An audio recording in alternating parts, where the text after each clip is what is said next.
Hey, 16 caliber with Team Dreamaniac. Let's see, we have a deck vid for you today. This is my main deck for right now. This is my Fabled deck. So, let's get into the cards here. You got 3 Fabled Grimro, 3 Fabled Cruse, 3 Fabled Raven, 3 Fabled Lurie, 3 Fabled Kushano, Morphing Jar, 2 Caius, 2 Honest, a Sangan, 2 Dark World Dealings, 2 Reincarnation, 2 Pot of Avarice, 3 Book of Moon, 2 MST, Dark Hole, Reborn, True Nade, 2 Bottomless, except I don't really have the second Bottomless, so this is a blank card here. 2 Karma Cut, 2 T-Roar, Mirror Force. So, let's get into the main sort of engine of the deck here. We have, obviously, the Fabled monsters. You put Kushanos in the graveyard, you can discard Cruces and Luries for them, and they'll add Kushano back to your hand. Lurie specials itself when it's discarded in any way that can even be cost, so it can be discarded for Kushano's cost, can be discarded by Raven's effect, can be discarded by Morphing Jar's effect, can be discarded by Dealings, can be discarded by Reincarnation, etc. And Karma Cut. Don't forget Karma Cut. Karma Cut's good. So, mainly you want to dump your Kushanos, you want to get Ravens out, because Raven can dump your entire hand and make it gain levels, which makes it really easy to synchro with. Grimro's a deck searcher. Whenever you control a Fabled, you throw it away from your hand, and you get any Fabled from your deck that isn't Grimro. So it's really useful to have, especially when you have a Raven and you're trying to set up cards for Raven to be discarded and such. So say you have Raven here, and you have a Grimro and a Cruse in hand. Now, one of my moves is I like to go into one of my synchros, Fabled Rajan. So you throw Grimro into the grave since you control Raven. You search for a Lurie, and then Raven's effect discards both of them, becomes level 4. Lurie specials itself, and Cruse specials the Grimro out of the grave. So now you can either go into 8, you can go into 5, so it's a really nice combo to do. Other card choices. Morphing Jar, obviously. It's probably one of the best cards in this deck as far as making it faster goes. Most expensive only because I randomly have a TP4 Morphing Jar. I don't know how I got it. But 2 Caius, just because things like Red Nova and Titanial and all those big monsters that people like to play kind of annoy this deck. 2 Honest, because you have so many light monsters. All the Fableds are light monsters, and a bunch of the Synchros are lights as well, but we'll get into those later. Sangan, obvious, searches out pretty much every card in your deck except Caius and Grimro. So, yeah. Dealings is a nice engine. I used to run 3, but then I realized that I didn't run enough monsters in here, so I took one out. Dealings is kind of bad when you have an empty hand, but when you have a full hand and you have either a Cruse or a Lurie to discard, or even a Kushano to discard, then it's best to do it, because it'll get you an extra card, and it can get you pluses off of the discards. Remember that. Reincarnation is another one of those cards that's normally really a -1 in most cases, but with the help of our lovely Fabled monsters here, we can generate pluses off of it. Quick example here is you have Lurie in hand, Grimro in grave, and a Raven on the field. You can play Reincarnation, pitch this Lurie, get a Grimro. Lurie will special itself. Then you can activate Grimro and search another Lurie, or search a Cruse, or search a Kushano, or search whatever the hell you want. And then Raven's effect will discard Lurie, easy 5. Pretty simple. So, continuing on, we have 2 Pot of Avarice. The graveyard fills really fast in this deck. I've gotten to the point where I've decked myself out in some cases. True story. Book of Moon, just because it's really good, goes over Decree, negates Stardust, negates a whole bunch of stuff, and is really just good protection for when you don't have the materials to tune for everything you want. 2 MST, because I don't really run any other removal other than Caius and Karma Cut, which are mainly for monsters anyways. I think double MST is really cool. Dark Hole and Reborn are pretty much staples at this point in the format. Dark Hole can sweep the field after you book their Stardust, or even if they don't have a Stardust, it's a good card, because it doesn't target, so Titanial can't, you know, slap it back at you. Reborn, because it's stupid and sacky and gets you any monster out of your grave. Trunade is a recent addition to the deck. I feel that sometimes when I'm synchroing with all my crap, that back row often gets in the way. So Trunading before you're making a big move is really good. Bottomless. You need 2 of these.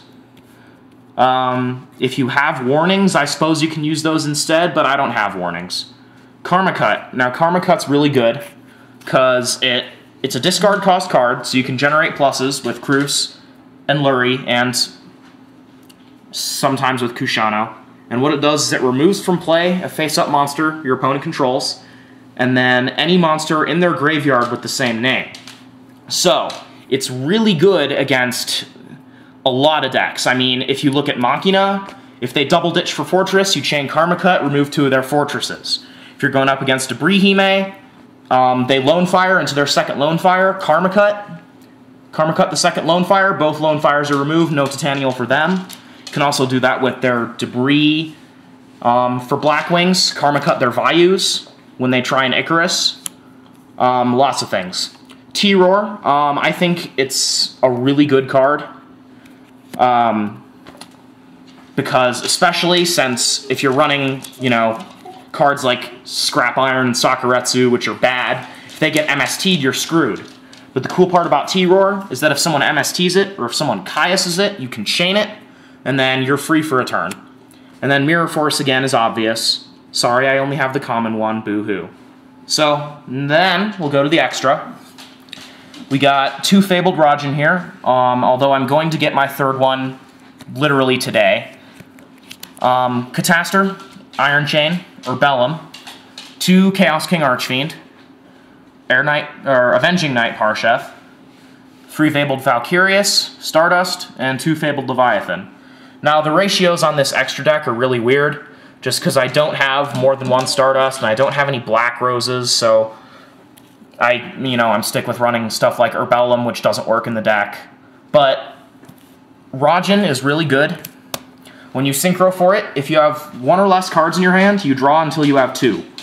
So what you often want to do in your opening move, if you can, is if you get a Raven, you want to empty your hand and synchro for 5, so you can get +2 off of the summon.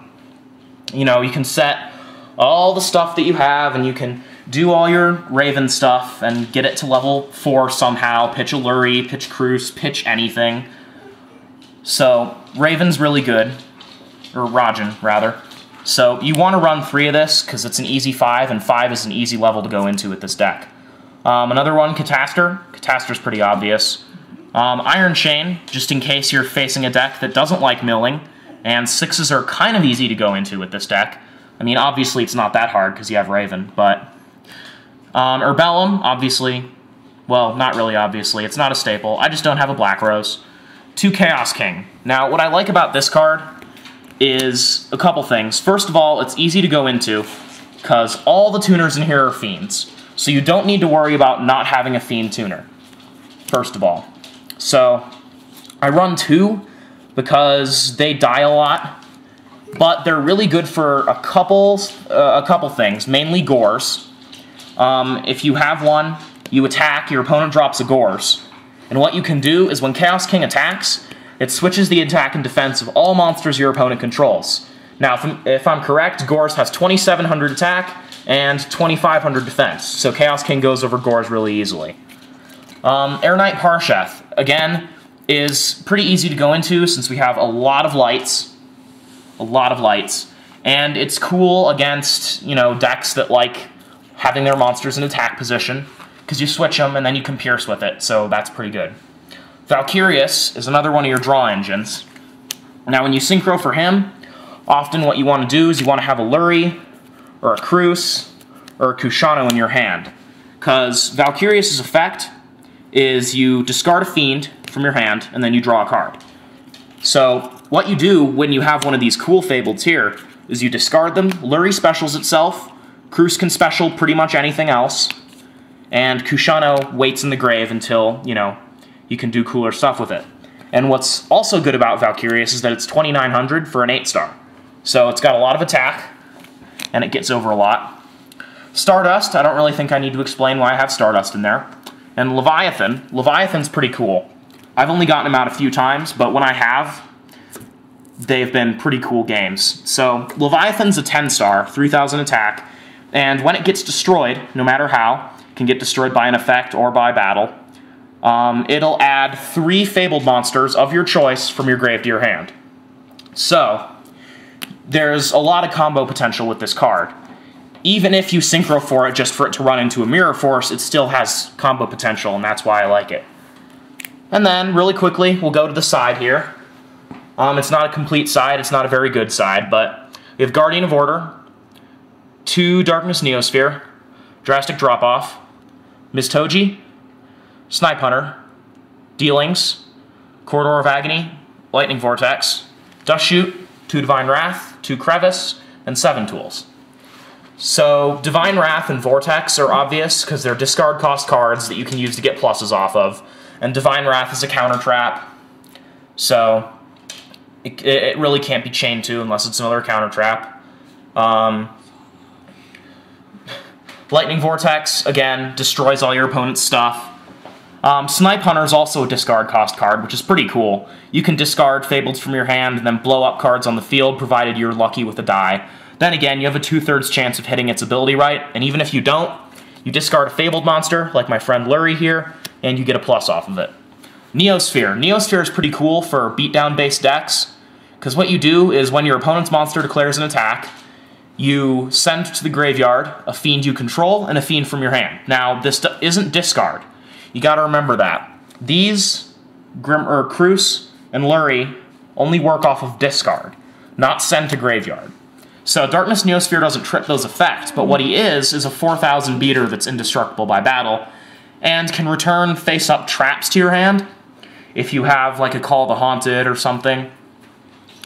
Drastic Drop-Offs is just a pretty cool card.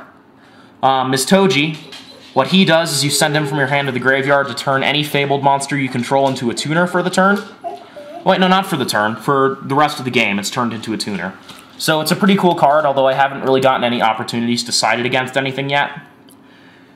But, yeah, obvious ones, Dust Shoot, Crevice, 7 tools. So, that's Fableds. Thank you.